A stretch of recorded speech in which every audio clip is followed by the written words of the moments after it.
But the left just has this great gift for destroying itself over and over and over.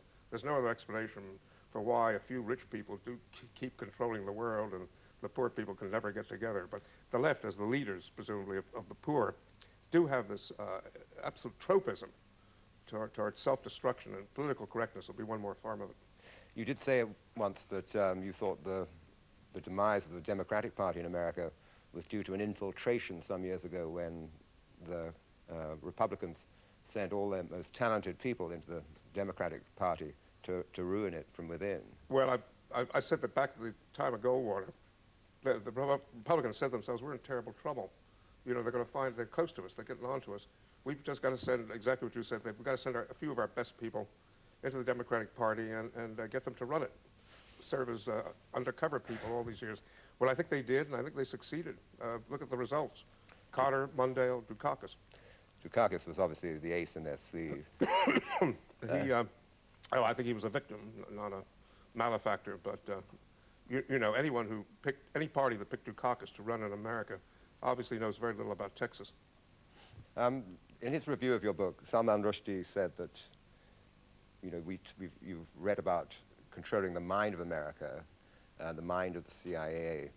He says that you take us into the dreams of America and the dreams of the CIA. You show us their demons and angels, their beliefs, for instance, about Christianity as opposed to communism.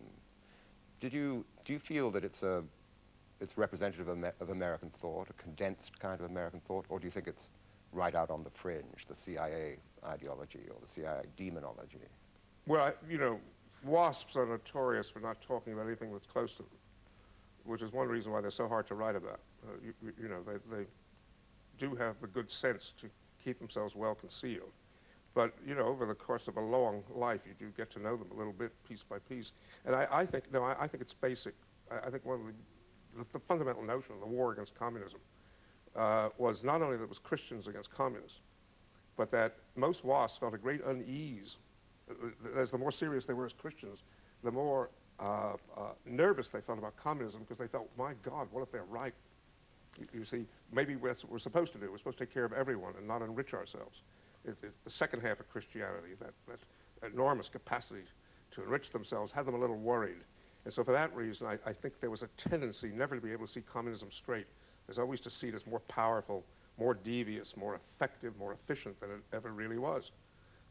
Communism had its own troubles. They were profound. And one of them is that it gave great encouragement to stupid people to stop the works, because you know, stupid people under communism can get a tremendous amount of negative power, which is exactly what they did get.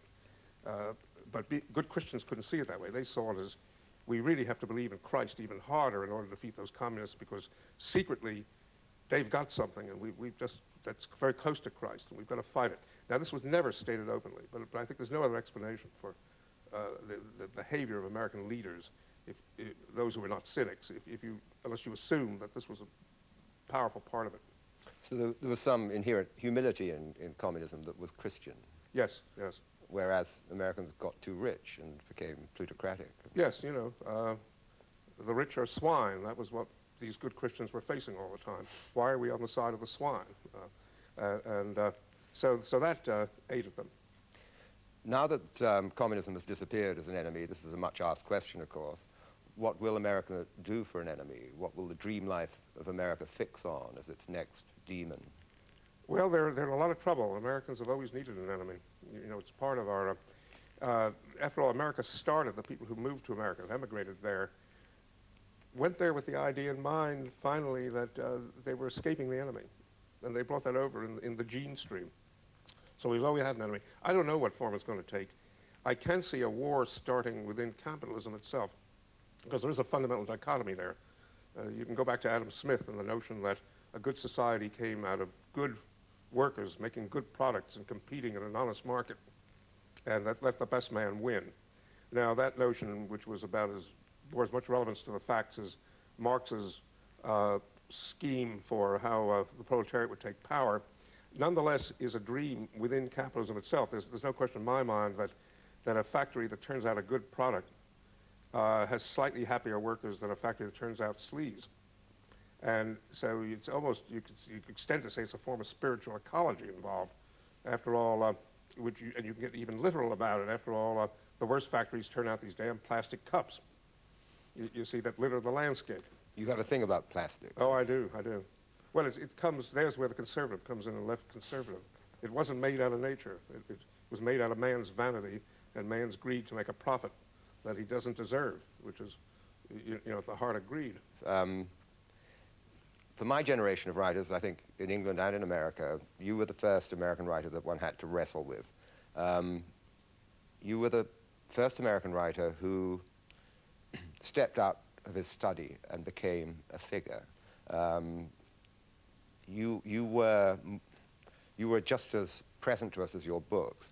Advertisements for Myself, the title itself is a challenge to any writer, because we're not supposed to think of ourselves like that. You did a lot of writing, you also did a lot of living. How does it feel now, looking back on the time when you spent more of your life outside the study than in? Oh, I paid a price for it, and my brain's probably not as good as it ought to be at this point. On the other hand, it gave me certain experiences that, I'm probably as single-minded as any writer I know, and so it's always, maybe it's my Jewish blood, the old Jewish saying, this is good for the Jews. Well, all my life, all I've ever thought about is this good for my writing? I mean, I've been singularly without humor about it when you get down to it. And so some of those experiences were good for the writing. On the other hand, you do hurt your brain having experience, which is why writers often prefer the study, for good cause. Looking back on it, I don't think I would do it differently, mainly because I had no choice. I think I would have died of cancer at the age of 35 if I hadn't gone out and made a mess. You mentioned your Jewishness. In fact, a lot of your adventures outside the study involved all the sort of things that Jewish people weren't meant to do. They were meant to keep a low profile and stay out of trouble, not expose their psyche to the world as vigorously as you did. Do you think that it was a rebellion of some kind against that? Oh, I think there was a good deal of that feeling of, there's a spiritual ghetto. One gets out of the original ghetto, and then there's that second ghetto of good manners at all costs, and finally not expressing yourself in certain ways. So there was that, of course. But the thing is, when you're Jewish, even if I'm certainly not pious or observant. I'm no kind of Jew that way. But there is obviously a stance. There's a point of view that you have when you're Jewish. You're outside, and you are filled with ironies, and they're useful as hell for perceiving the world. But finally, being Jewish also gives you a certain extra equipment, which is you learn to live by your wits at an early age. So getting out in the world sometimes can be fun, because you can get through situations other people who are more ideologically bound to this or that course can't do. So on the one hand, I didn't just feel that I was breaking out because I was Jewish. I also felt I'm breaking out with the aid of being Jewish. It was a tricky balance there. Because, just talking about the separations between life and art, you don't usually have Jewish protagonists in your book. No, there are too many good Jewish writers around. I didn't see any reason to become one more of them. Also, you're attracted by opposites always, yeah, are always. You not? You're heterosexual, you write about homosexuality, you're a Jew who writes about wasps. What is it? Do you see in yourself an opposite kernel or a double image of these alien types? I find it's more fun to write about something that you don't know completely and that you will discover en route. A dear friend of mine, Jean Malaquet, once said he had a terrible time writing all the time. He once said that I asked him finally why he wrote, because it would take him 14 hours a day to write 300 words. And he said, it's the only experience. The only time I know anything is when it comes to me at the point of my pen. And so I think that if you start to write about things that you know half well, that you're fascinated by, and that you sense that you have some appreciation of it that others might not have, but you do have to acquire the knowledge as you go, you discover a great many things at the point of the pen. And it keeps the writing alive for yourself at any rate. You are now, almost a paradigm of the dedicated writer. This book took 6 years, was it, to write? 7. 7 years to write. You can scarcely have been out of your study during that time.